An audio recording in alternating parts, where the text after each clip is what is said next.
Chapter 12. An Interrupted Program. For a moment, Nancy thought Rose had seen Mrs. Struthers, but this was not so. "Granny said she was going to stay home all day," the girl cried out. "Maybe those awful people came and took her away." Nancy did not comment. She and Rose ran through the lower part of the house, searching for Mrs. Struthers and the servants. "Listen!" Nancy commanded suddenly. From upstairs came a muffled cry that sounded like a call for help. The girls rushed to Mrs. Struthers' bedroom. The door was locked. As Nancy twisted the knob in vain, she again heard the cry. "Is that you, Mrs. Struthers?" she called loudly. Yes, let me out," came a faint cry. "Oh, what happened to Granny?" Rose wailed. "There's no key in the door," Nancy shouted. She could not understand the reply, but Rose darted across the hall and took a key from the door of another room. "This'll open it," she said. Quickly, Nancy unlocked Mrs. Struthers' door. The woman was locked in a closet, but the same key fitted that door too, and she was soon released.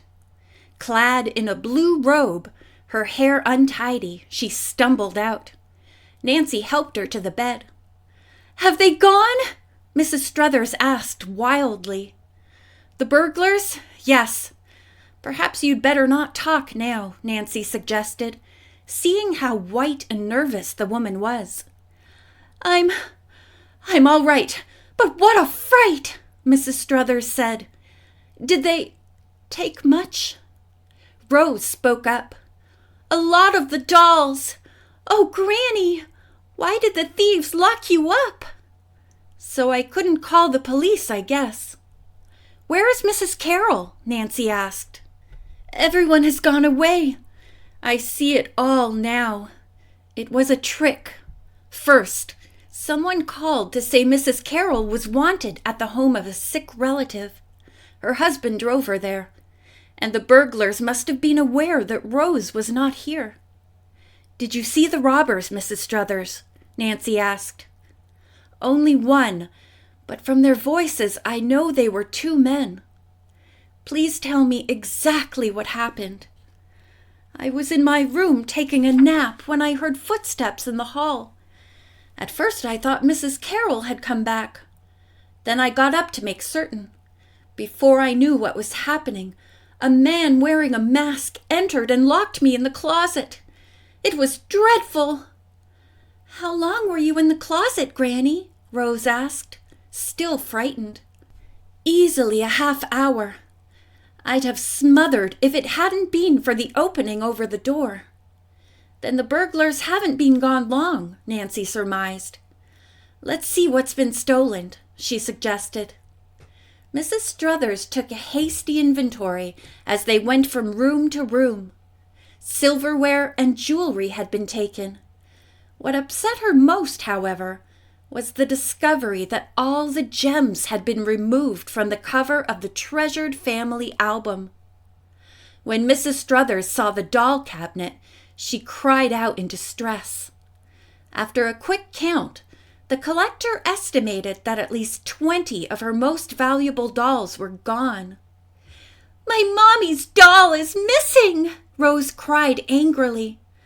"The one she played with when she was a little girl." "Yes, they took that too," her grandmother said, gazing sadly at the shelf where the doll had stood. "Now why would they steal that one? It has no resale value." Mrs. Struthers' last remark set Nancy thinking. She suspected that the burglars were Anton and another gypsy, perhaps the purse snatcher Tony Wassell. Though they obviously had taken jewels, silverware, and rare dolls to sell, it seemed odd that they had also selected the doll belonging to Rose's mother. A key turned in the front door. For a moment the three were fearful of more trouble, but the newcomers proved to be the housekeeper and her husband. They were amazed to hear about the robbery, but declared it explained the reason for the fake telephone call. At Nancy's insistence, Mrs. Struthers got in touch with the police and reported her loss. A few minutes later, 2 detectives arrived. Nancy felt she could do nothing more for Mrs. Struthers and returned to her own home. As she entered the front hall, she noticed the afternoon mail on the table. One letter was addressed to her. It was from the radio station KIO Winchester. She ripped it open eagerly. This must be an answer about the gypsy violinist, Nancy thought. The program director of the small Winchester station had written that a violinist would broadcast the following evening at 8 o'clock. The man may be a gypsy, he wrote. In fact, we suspect that he is, though he uses the name Albert Martin. If you are interested in obtaining additional information, we suggest that you write to him at our station. I'll go there, Nancy decided. Dad will take me. This is what I call a lucky break. Unfortunately, Mr. Drew had to go out of town and could not attend the broadcast. But Ned told her he had the day off from camp and he would go. Scarcely half an hour later, Mrs. Barlow telephoned to say she had been down to Mr. Hobnail's shop. She said that she had seen a doll that might have some significance for Nancy. It's really a mannequin, but it's only 26 inches high, Mrs. Barlow said. Mr. Hobnail told me it's one of a collection that's carried from place to place. I thought possibly it might belong to some gypsy. Nancy thanked the woman and said she would look at the mannequin. Then she asked if the red-haired gypsy had called at the house again. No, Mrs. Barlow said. I haven't heard from her.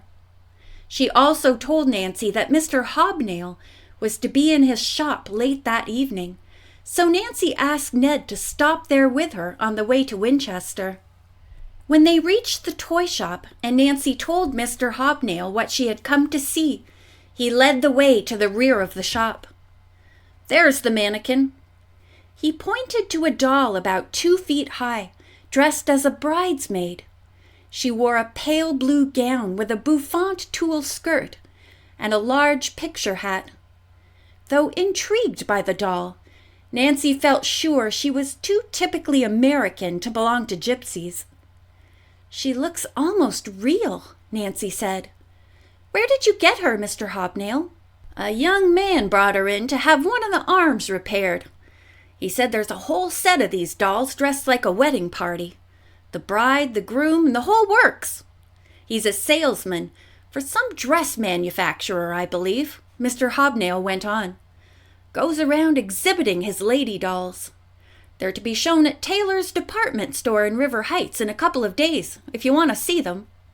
I must go, Nancy said.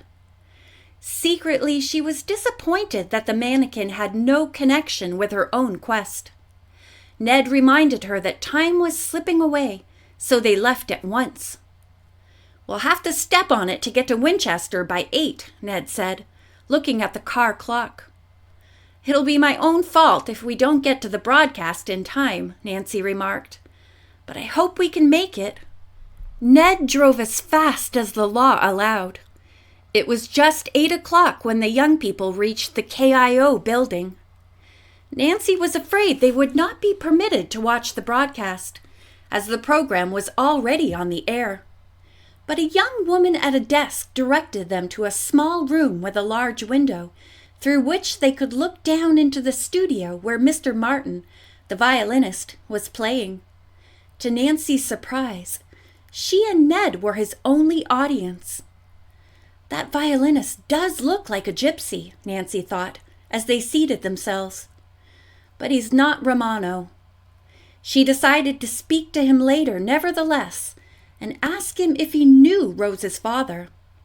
As she listened attentively to an exquisite number from the Gypsy airs, the girl thought to herself, I hope Hannah is listening at home. It would be a shame for her to miss this beautiful music. Back in River Heights, Mrs. Gruen was indeed listening. For 10 minutes she had sat near the radio, growing more entranced each moment. "That man is too great an artist not to be playing over a nationwide hookup," she said, half aloud. "I'm amazed he— Oh!" The violinist had struck a sharp discord. On a high, squeaking note, the playing suddenly ceased. Angrily, a voice cried out, "Mirko will play no more! I will not have spies watching me! You play tricks!" Abruptly, the program was cut off the air. End of chapter 12.